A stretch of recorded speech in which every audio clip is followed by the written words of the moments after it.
4 سالہ نگو کی گھٹی گھٹی سسکیاں مراد کی آنکھیں لہو رنگ کر رہی تھیں۔ ایسا نہیں تھا کہ 13 سالہ مراد نے اپنی بہن کو آج پہلی بار روتے دیکھا تھا۔ وہ تو غربت کی اس نچلی سطح سے تعلق رکھتا تھا جہاں بچے کی پیدائش کی پہلی چیخ اس کی پوری زندگی کا احاطہ کرتی ہے۔ بچہ پہلی بار روتا ہے تو چپ ہونے کی نوبت کم ہی آتی ہے۔ کبھی روٹی کے لیے روتا ہے تو کبھی دوا کے لیے سسکتا ہے۔ تن ڈھانپنے کو پورا کپڑا مل جانا عیاشی میں شمار ہوتا ہے۔ تو اس کرلاتی زندگی میں نگو کا رونا مراد کو کیوں بے چین کر رہا تھا؟ کیا نیا تھا اس رونے میں جو مراد کی برداشت سے باہر ہو گیا تھا؟ شاید کچھ نیا تھا۔ ہاں واقعی نیا تو تھا۔ آج تک وہ سارے بہن بھائی، سارے کتنے، 12 یا 13، نہیں شاید 14، صحیح گنتی تو مراد کو بھی یاد نہیں تھی۔ بچپن میں یاد تھی، یاد رکھنی پڑتی تھی۔ جب ماں بیگم صاحبہ کے گھر سے واپسی پر 6 روٹیاں لاتی تھی، ایک ابا کی رکھ کر باقی روٹیاں ٹکڑے کر کے تمام جنوں میں انصاف سے تقسیم کرتی تھی تو سب انگلیوں پر سارے جن گن کر ماں کی مدد کرتے تھے۔ پھر آہستہ آہستہ پکی عمر کو پہنچتے رہے، اپنا کمانے نکلتے رہے۔ ماں اس تقسیم سے بری الذمہ ہوئی۔ کوئی ڈھابے پر بیرا بنا تو کوئی سگنل پر پھول بیچنے لگا۔ 2 بھائی خصلت کے ہڈ حرام نکلے، چوک پر بھیک مانگنے لگے۔ بہنیں عیش میں رہیں، لوگوں کے گھر میں جھاڑو پونچھا کرتیں، صرف 4 باتیں ہی سننی پڑتیں، پر واپسی میں پلیٹوں کا بچا ہوا سالن تھیلی میں ڈال کر دامن کے نیچے چھپا کر لے آتیں۔ مراد کو بہنوں کی عیاشی پر رشک آتا، روز پیٹ بھر کر کھانا کھاتیں۔ بھائیوں کو تو یاد نہیں، پر مراد کے اوپر پکی عمر 6 سال پر اتری تھی جب ابا کان سے پکڑ کر گیراج میں چھوڑ آیا تھا۔ استاد سے مول تول کیا، 1500 روپے ماہوار استاد ابا کو دے گا اور مراد کو شام میں 1 پیالی چائے اور 1 باقر خوانی۔ ابا دل کا برا نہیں تھا، اس نے تو بہت کوشش کی کہ استاد مراد کو 1 روٹی دے دے، پر بڑا ہی کنجوس شخص تھا۔ باقر خوانی پر بھی بامشکل راضی ہوا۔ اب صرف نگو ہی بچی تھی جو روز ماں کے ساتھ بیگم صاحبہ کے گھر جاتی اور بغیر ماں کو تنگ کیے ایک جگہ چپ چاپ بیٹھ جاتی اور ماں کے ساتھ ہی واپس آ جاتی، مانو ابھی نگو کے نان نفقے کی ذمہ داری ماں کے اوپر تھی۔ اور ابا کا کیا؟ ابا تو جو ہاتھ لگ جاتا سب نشے میں پھونک دیتا۔ وہ تو اپنی ذمہ داری اٹھانے کے قابل نہیں تھا، اولاد کی کیا اٹھاتا؟ بات تو نگو کی رونے کی ہو رہی تھی نا۔ مراد نے اپنے اطراف میں سب کو اپنی ضروریات کے لیے سسکتے دیکھا تھا، اپنی بقا کی جنگ میں روتے تڑپتے بلکتے حد تک کہ مرتے بھی دیکھا تھا، پر آسائشات کے لیے روتا پہلی بار دیکھ رہا تھا۔ آج نگو نے عجیب حرکت کر دی تھی۔ بیگم صاحبہ کی بیٹی کی بڑی سی بولنے والی گڑیا کو ہاتھ لگا دیا تھا۔ بیگم صاحبہ کی بیٹی نے نگو کو دھکا دیا تو ماں نے گھبرا کر نگو کے منہ پر رکھ کر 2 چانٹے مارے تاکہ نگو کا دماغ درست ہو جائے۔ یہ دماغ درست کرنے کا بڑا کارگر طریقہ ہے، ہمیشہ کام آتا ہے، پر نہ جانے کیوں الٹ ہو گیا۔ نگو جب سے گھر واپس آئی تھی روئے جا رہی تھی، اس کو گڑیا چاہیے تھی۔ مراد اس کے گال پر چمکتے ہوئے ماں کے ہاتھ کے نشان دیکھے جا رہا تھا۔ وہ بچپن جو کبھی مراد پر آیا ہی نہیں، اس نادیدہ بچپن کی نہ جانے کون سی سوئی ہوئی حسرت جاگ اٹھی تھی۔ وہ بہت ہی غلط وقت پر جاگی جب اس کی جیب میں پھوٹی کوڑی بھی نہیں تھی۔ اگر بات روٹی کی ہوتی تو وہ لاپرواہی سے سو جاتا، مگر بات گڑیا کی تھی جو اس کے لیے نئی تھی۔ جانے کیوں اس کا دل چاہا کہ نگو کے آنسو بھری آنکھ میں چھوٹی سی امید جگا دے۔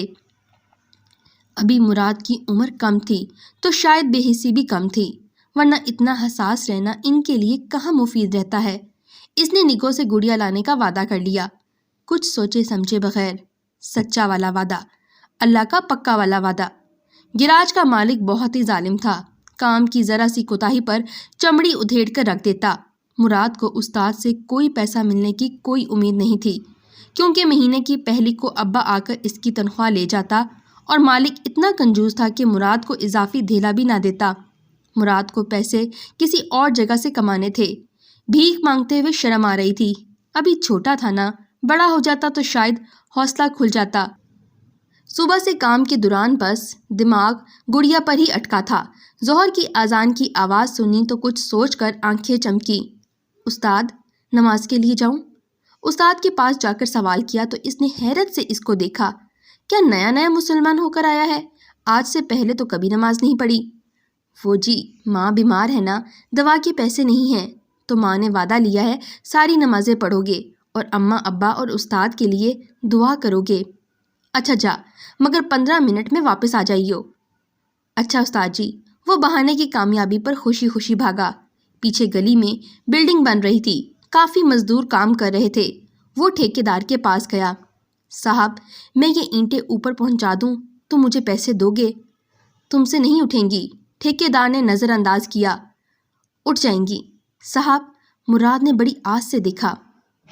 ٹھیکیدار کا دل پسیج گیا۔ اچھا جا، لے کر جا، 4تھا مالا ہے، فی اینٹ 1 روپیہ دوں گا۔ ٹھیک ہے صاحب۔ مراد جلدی سے اینٹیں اٹھانے لگا۔ 15 منٹ میں 10 اینٹیں اٹھائیں اور 10 روپے لے کر بھاگا ہوا گیراج میں آیا۔ اس نے 10 روپے اپنے نیفے میں چھپا لیے تھے۔ عصر کے وقت پھر اجازت لے کر چلا گیا۔ اب استاد نے ایک بار نماز کے لیے بھیج دیا تھا تو دوسری دفعہ کیا روکتا؟ خوف خدا والا شخص ہوں، نماز پر پابندی تو نہیں لگا سکتا، چلا جایا کر نماز کو۔ بڑی فراخ دلی سے اجازت ملی تھی۔ 2 نماز کے 20 روپے کما چکا تھا۔ یہ نماز تو بڑی اچھی چیز ہے، ایمان پختہ ہوا۔ مغرب میں گیا تو بڑی مایوسی ہوئی۔ ٹھیکیدار کام بند کر کے جا چکا تھا۔ گلی کے کونے پر کھلونے والے کا ٹھیلا نظر آیا۔ جلدی سے جا کر گڑیا دیکھی۔ ایک مٹیالی سی گڑیا پڑی تھی۔ اس نے اٹھا کر قیمت پوچھی۔ اسے گڑیا کی بدصورتی نہیں بلکہ نگوں کی مسکراتی آنکھوں کی خوبصورتی نظر آ رہی تھی۔ 100 روپے کی ہے، رکھ دے، خراب ہو جائے گی، کھلونے والے نے ڈپٹ کر کہا۔ چاچا، 100 روپے تو بہت زیادہ ہیں، تھوڑے کم کر دو۔ تیرے پاس کتنے ہیں؟ ابھی تو پیسے نہیں ہیں، کل لے کر آؤں گا۔ 80 روپے میں دے دوں گا، مگر صرف کل۔ کل کے بعد آیا تو پورے 100 لوں گا، کھلونے والے نے گویا احسان کیا۔ اچھا چاچا، میں کل آ کر لے جاؤں گا، تم یہ گڑیا کسی کو نہ دینا۔ مراد دل میں حساب لگاتا ہوا واپس آیا۔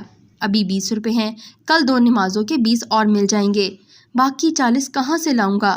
گھر آیا تو نگوں کو دروازے پر منتظر پایا۔ مراد نگاہ چرانے لگا۔ آج واپسی میں کھلونے والے کی دکان بند ہو چکی تھی، کل لے کر آؤں گا۔ ایسا لگا نگوں کی آنکھوں کے چمکتے دیے یکدم بجھ گئے۔ وہ منہ سے کچھ نہ بولی، پر آنکھوں میں شکوہ تھا، جھوٹا ہونے کا طعنہ تھا۔ مراد تڑپ گیا۔ میں جھوٹ نہیں بول رہا، میں نے اللہ کا پکا والا وعدہ کیا ہے اور اللہ کا پکا والا وعدہ توڑتے نہیں ہیں۔ میں کل لے کر آؤں گا۔ نگو چپ چاپ اندر چلی گئی، پر کچھ پرسکون تھی، شاید امید پھر جاگ گئی تھی۔ مراد رات بھر بے چین رہا۔ کل زیادہ اینٹیں لے جاؤں گا، زیادہ پیسے کما لوں گا، یہی سوچتا رہا، جوڑ توڑ کرتا رہا۔ ساری رات نیند ہی نہیں آئی۔ دوسرے دن پھر ظہر میں جا کر اینٹیں ڈھوئیں، لیکن زیادہ تھی تو محنت بھی جان توڑ کر دی۔ 15 منٹ میں 15 اینٹیں ڈھوئیں۔ 15 روپے لے کر گراج بھاگا۔ ابھی 45 روپے باقی ہیں، آج تو نہ ہو پائیں گے اور کل گڑیا 100 میں ملے گی۔ مراد مایوس ہونے لگا۔ بجھے دل کے ساتھ اثر میں بلڈنگ پر پہنچا۔ جو 10 روپے کمانے کی آس تھی وہ بھی ختم ہوئی۔ کوئی پینٹ شرٹ والے صاحب کھڑے تھے۔ مراد کو اینٹیں اٹھاتے دیکھا تو ٹھیکیدار کو ڈانٹنے لگا۔ یہ اتنا سا بچہ یہاں کیا کر رہا ہے؟ ٹھیکیدار گھبرا گیا۔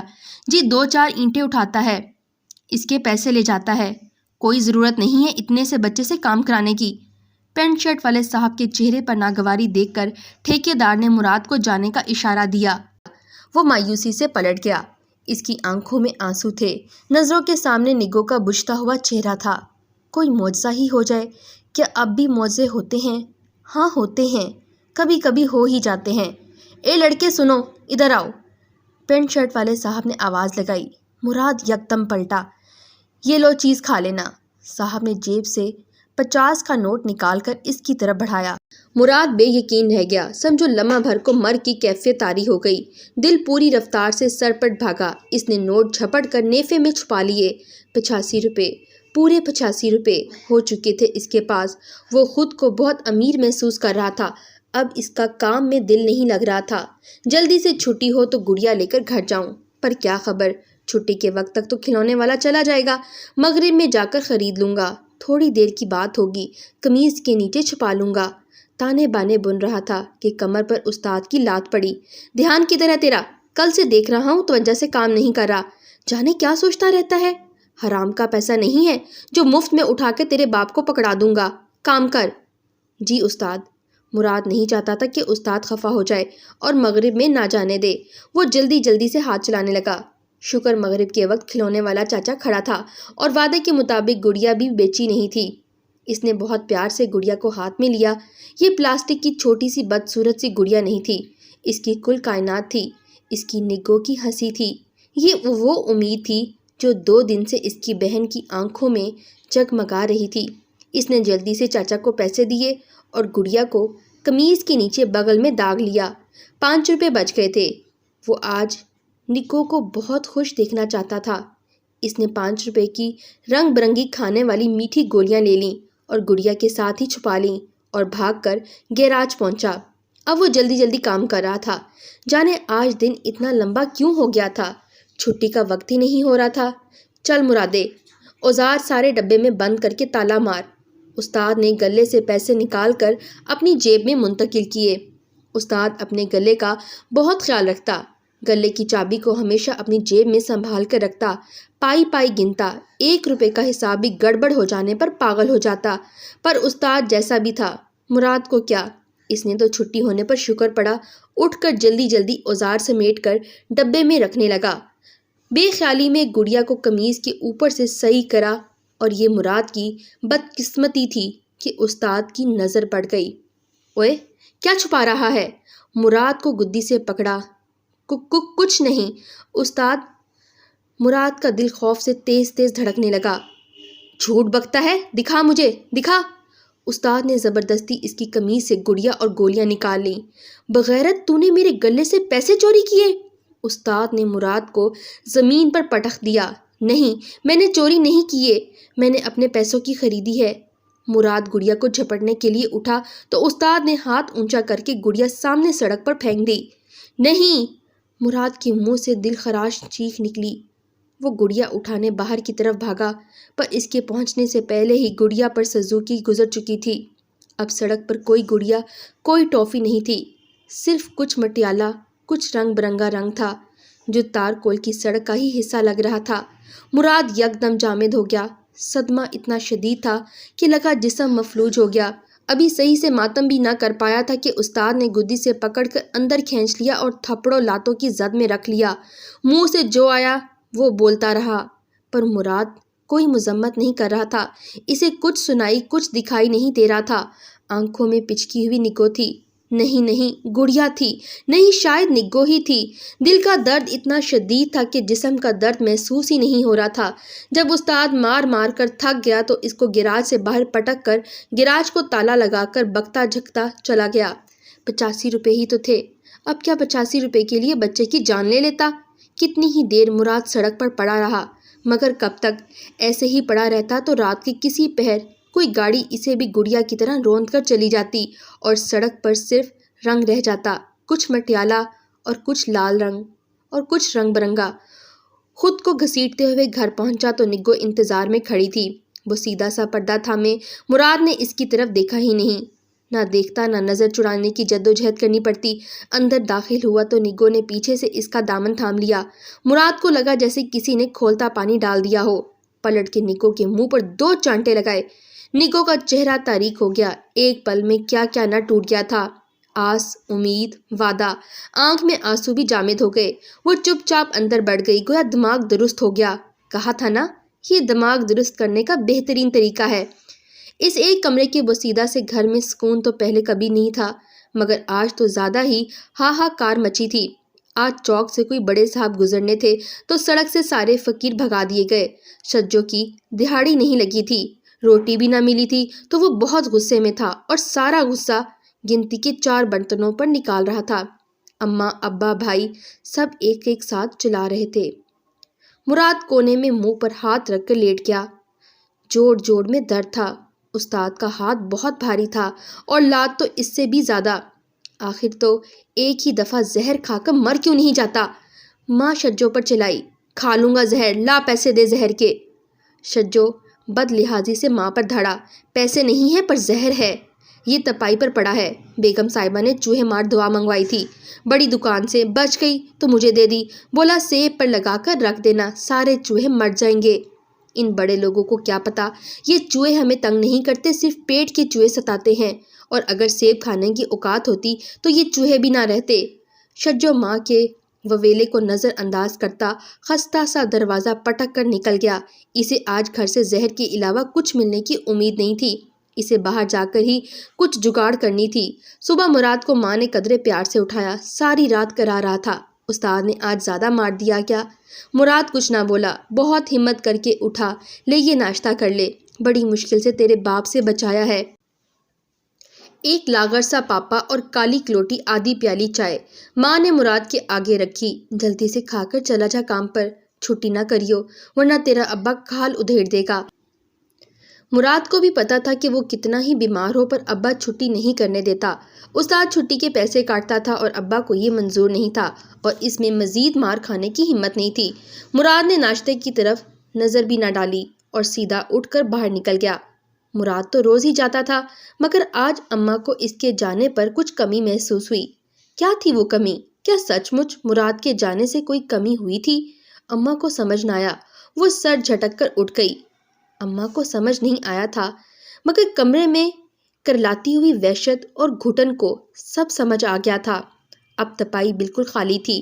مراد صبح سے چپ سادے کام کر رہا تھا، بولتا تو پہلے بھی کم تھا پر آج تو استاد کو سلام بھی نہیں کرا تھا، آج ظہر کی نماز پڑھنے بھی نہیں گیا، ساری توجہ صرف کام پر تھی۔ 2 بجے استاد نے آواز لگائی، اوئے مرادے، جا سامنے ہوٹل سے 2 روٹی اور 1 پلیٹ چھولے سالن لا دے۔